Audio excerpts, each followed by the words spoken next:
his way of making sure that he got his first, and then everybody else was a paid hired hand.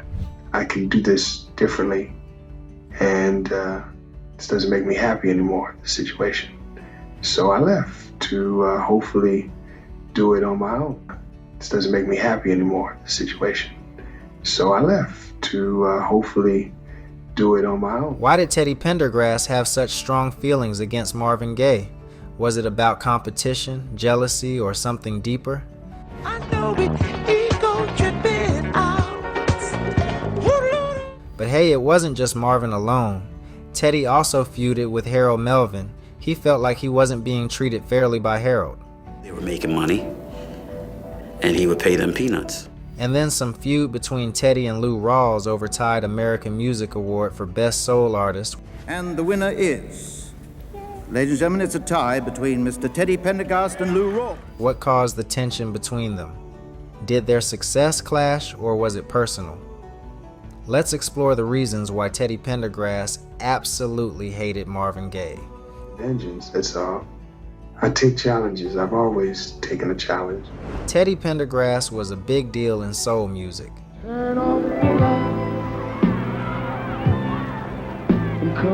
But before he became famous as a solo artist, he was part of a group called Harold Melvin and the Blue Notes. Funny thing is, fans kept mistaking Teddy for Harold Melvin, the leader of the group. This caused some tension.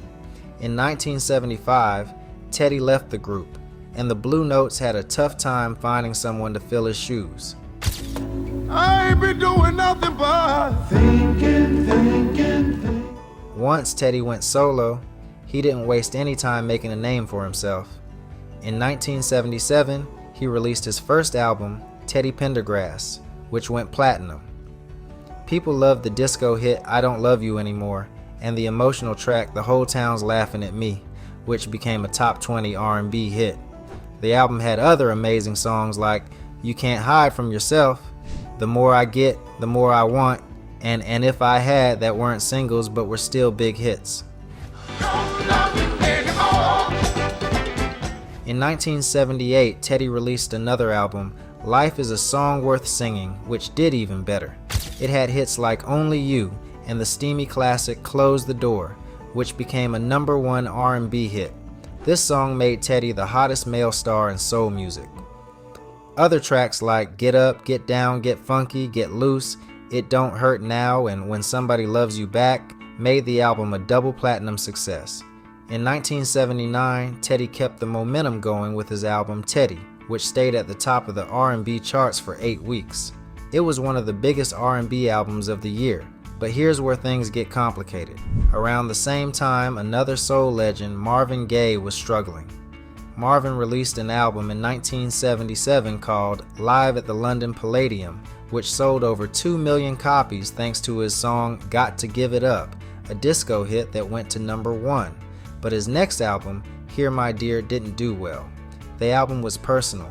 It was about his divorce from Anna Gordy, and Marvin had to give part of the album's earnings to her as alimony. Marvin was also having a tough time in his personal life.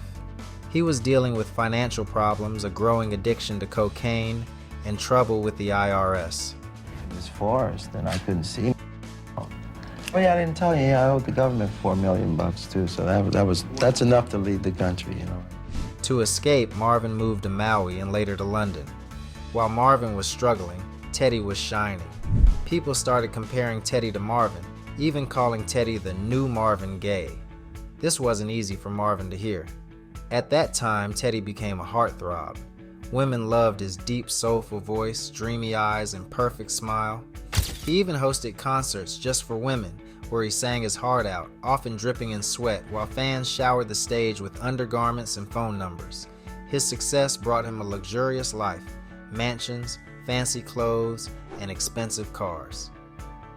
Marvin didn't keep his feelings to himself.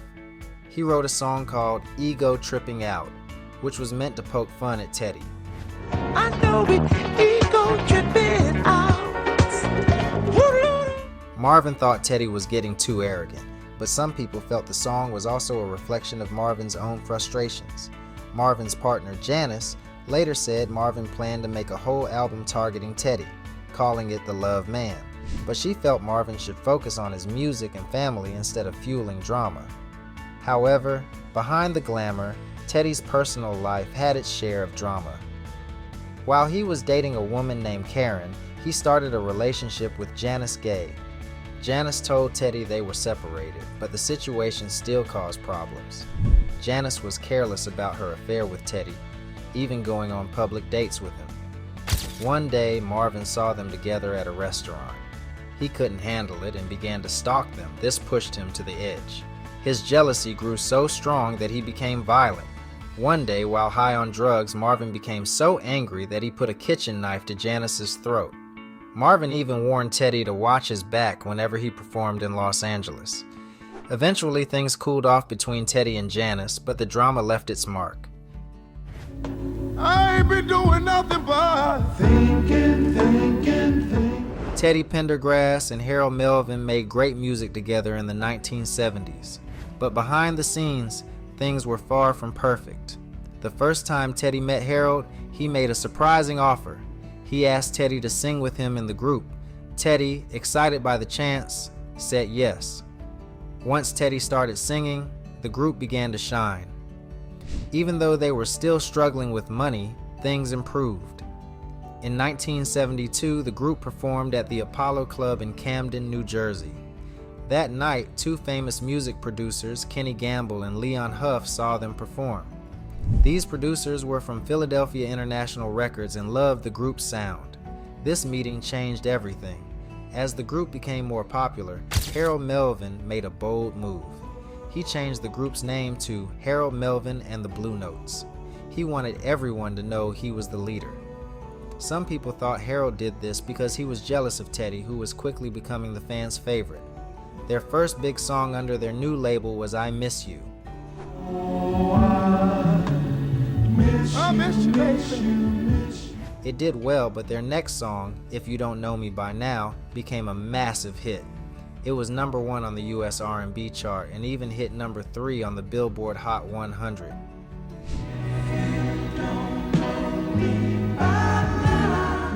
One of the group's other members, Charles Mint, remembered how important Teddy was. If there wasn't no Teddy, there wouldn't have been no Blue Notes, Mint said. Teddy started to feel like he wasn't being treated fairly by Harold, the group's leader. Teddy felt Harold was taking too much control and not helping the group enough. Harold's behavior made things hard for everyone in the band. One time, the group played at the famous Playboy Club in Los Angeles. There was a fight between Harold and the club managers. Because of this, the group had to pay for their own hotel stay while Harold lived in comfort. The other band members were struggling to afford their expenses, but Harold was hanging out with rich friends and living large. The band asked Teddy to talk to Harold about helping them with money. When Teddy went to Harold's room, he was shocked. Harold was sitting there with a pile of cash, laughing and spending money while his bandmates were struggling to get by. That was the last straw for Teddy. He decided to leave the group and no longer deal with Harold's unfair behavior. When Teddy quit, it became big news. The group started to lose popularity and other members left to join Teddy. Even though Harold made threats to scare Teddy, he stayed strong and decided to focus on his solo career. After Teddy quit the group, Philadelphia International Records gave him that chance and signed him for solo recordings. His deep voice and soulful music quickly made him a star. However, things didn't stay smooth for long. Teddy became unhappy with the label. He felt they weren't giving his solo career the attention it deserved. Instead, he believed they were more interested in promoting the music he made with Harold Melvin and the Blue Notes. This left Teddy feeling frustrated and unsupported. Teddy wanted more control over his music and career, so he decided to leave Philadelphia International Records. The breakup wasn't friendly, and it left some bad feelings on both sides. But Teddy didn't let that stop him. He went on to release even more music, becoming one of the most famous R&B singers of his time. Never find it'll take the end of all. So there was some quiet competition between Teddy and Lou Rawls. Rawls was known for his deep, rich voice and classy style. His songs like You'll Never Find Another Love Like Mine made him a favorite for fans of soul and R&B. This hit was huge. It sold 1 million copies and even climbed to number 1. 2 on the pop charts. People loved Lou because his music was timeless and he had a way of making everyone feel good when he sang. Another big song of his was Lady Love, which came out in 1977. These hits kept him at the top of his game. You're my world, lady love. Teddy, on the other hand, had a more powerful and passionate singing style, an ability to connect with his audience. Teddy had his own string of hit songs that made him a soul music legend. The fact that Teddy and Lou were signed to the same record label made things interesting. Philadelphia International Records was one of the biggest labels for soul music, and both men represented the best of what the label had to offer. However, having two big stars at the same label meant there was bound to be some tension. Each of them wanted to be the best, and their fans compared them all the time. In 1979, their rivalry hit a big moment when both Teddy and Lou were nominated for the American Music Award for Best Soul Artist Male. Shockingly, they tied for the award, meaning they both won. Winner is, ladies and gentlemen, it's a tie between Mr. Teddy Pendergrass and Lou Rawls. All right. Check that out, Kenny and Leon. Mr. Gamble. Mr. Huff. This was a rare moment in music history and showed just how talented and beloved both men were. While it could have been a moment to deepen their rivalry, it also highlighted how important they both were to soul music. At the end of the day, Teddy and Lou didn't let the competition turn into a public feud. Instead, they focused on making great music that people still love today. Whether you preferred Lou's smooth and jazzy sound or Teddy's powerful and emotional style, both artists left a lasting mark on soul music. Teddy also had a quiet feud with Rick James in the 1980s. Both men were super talented but completely different in style, personality, and how they lived their lives. Their differences led to a quiet feud that fans couldn't help but notice. Pendergrass had a calm and serious vibe. Women loved him for his romantic songs like Close the Door and Turn Off the Lights.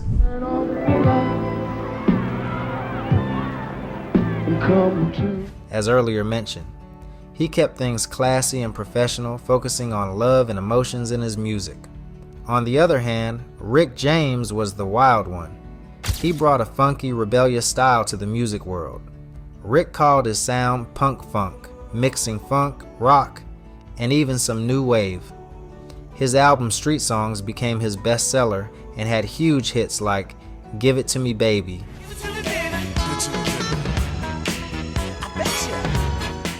and Super Freak. That girl is pretty wild now. The latter song made him famous with mainstream audiences and became a dance floor favorite. Rick James didn't just make music, he was a showman. He was known for his crazy outfits, wild energy, and bold personality. He didn't care about rules, and he pushed boundaries wherever he went. This often got him into trouble. For example, Rick loved smoking marijuana during concerts. Back then, even having weed could get you sent to jail, but that didn't stop him. Police officers in some cities even warned him that he could be arrested if he smoked on stage. Rick didn't care. He lived life on his own terms. This wild, over-the-top behavior was the exact opposite of Teddy Pendergrass. Teddy focused on his music and avoided controversy. He didn't need flashy outfits or wild behavior to get attention. His voice and stage presence were enough to captivate his fans. The feud between the two wasn't always out in the open, but you could feel the tension. Rick's in-your-face style clashed with Teddy's more reserved, classy approach. Rick once made comments that hinted at his dislike for the more traditional R&B stars like Teddy. Rick thought they were too safe and didn't take risks. Meanwhile, Teddy probably found Rick's wild antics unnecessary and over the top. While Rick James had big hits and a lot of attention, his career faced challenges because of his controversial image. His overtly lyrics and rebellious behavior made it hard for him to appeal to everyone. Teddy Pendergrass, on the other hand, kept his focus on timeless love songs, which gave him a loyal fan base. In the end, both men made their mark in music history in their own unique ways.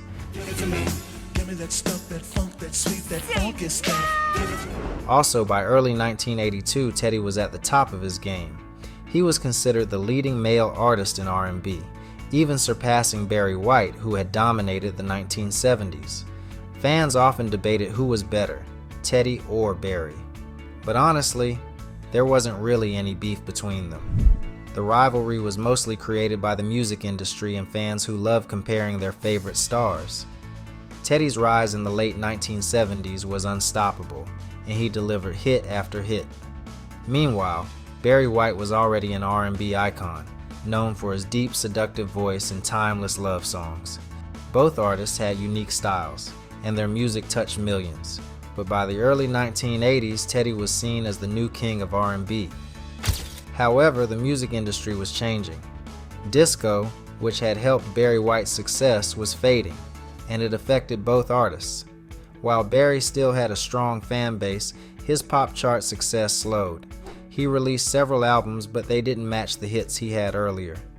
In 1982, his single Change reached #1, 12 on the Billboard R&B chart, but none of his other songs made it to the Billboard Hot 100 during that time. Barry White also faced challenges. Running his own record label cost him a lot of money, and by 1983 he had to shut it down. Same companies who are crying, we're going out of business, we're going out of business, we're going out of business, are the same companies who make the blank tape. He focused more on touring, staying connected with his fans.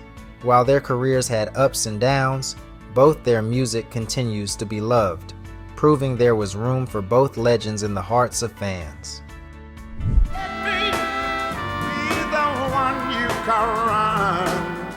When questions like who ruled soul music in the 70s, for some people it came down to two names, Teddy and Al Green. These two men were giants in the world of soul music, and while they never had a public fight, fans and the media loved to compare them. Al Green was a smooth talker. His voice was soft, emotional, and full of charm.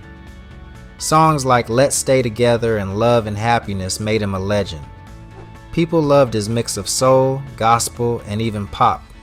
He had a way of making you feel every word he sang. Al's music was perfect for romantic nights or when you wanted to feel uplifted. By the mid-1970s, Al Green was already a household name in soul music. On the other hand, Teddy Pendergrass brought fire and power to his songs. Teddy's music was raw and passionate, perfect for anyone wanting to feel the intensity of love. The media liked to build up competition between the two. Was Al Green's smooth style better than Teddy's powerful voice? Fans took sides, and debates about who was the king of soul were common. But both men had their unique magic, and there was enough room in soul music for both to shine. Aside from Barry White, in the 1980s, there were also rumors of Teddy having a beef with Luther Vandross. Many people believed they were rivals because their music and styles were so similar. Luther was known for his sweet, velvety voice. He had a way of making every song sound like a love story. Songs like Never Too Much and Dance with My Father showed off his incredible talent. Luther's music was smooth and romantic, and his fans loved him for it. Even though both were highly successful, some fans and the media believed there was a competition between them. They thought that Teddy and Luther were fighting for the same fans and radio time. There were rumors that they didn't get along, but neither of them ever openly said anything bad about the other. In fact, both men respected each other's talents. Maybe then you'll still be mine. Now, in the 1990s, Teddy became frustrated with the way the media portrayed him. Instead of focusing on his talent as a singer and musician, the media mostly talked about his personal life, especially the struggles he faced. This made him feel disconnected from how people saw him. One of the most difficult moments in Teddy's life happened on March 18, 1982, when he was just about to turn 32. He had a car accident that would change his life forever. This tragic event left him paralyzed from the waist down. Teddy shared the pain and emotional toll of this accident in his book, Truly Blessed, and it was something that stayed with him every day. At the time, Teddy was known for his ladies-only persona.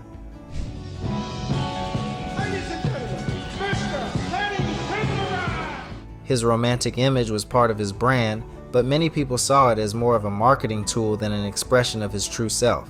Some fans and critics believed that Teddy was more focused on selling albums and tickets than on showing who he really was through his music.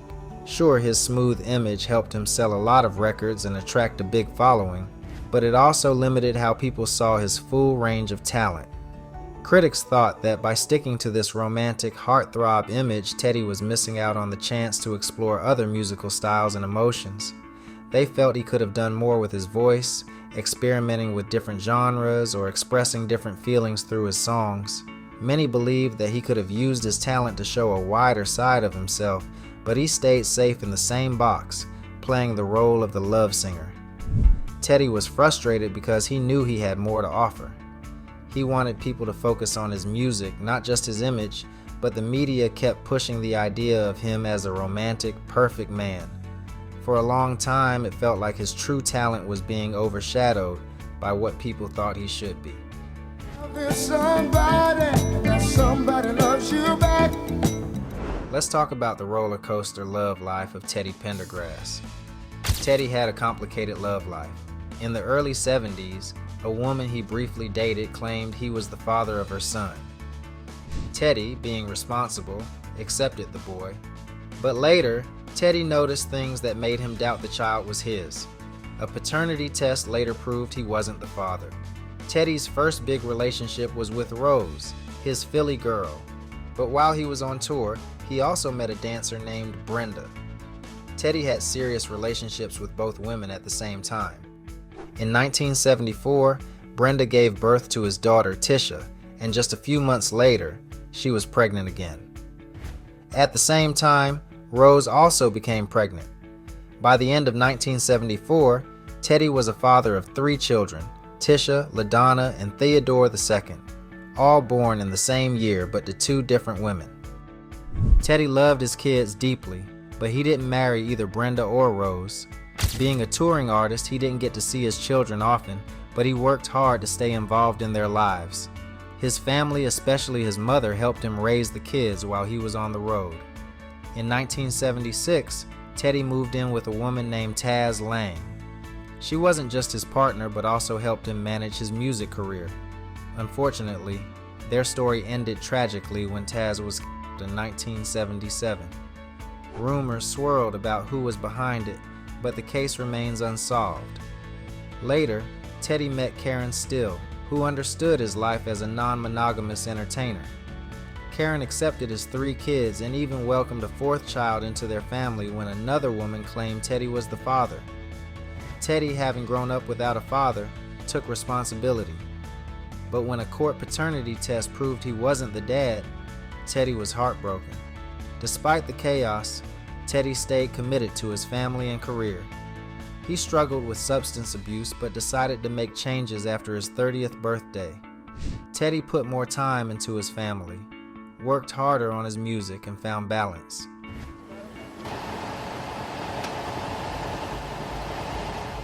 Life wasn't easy for Teddy. Multiple car accidents left him physically and emotionally scarred. One, in 1982, paralyzed him from the chest down.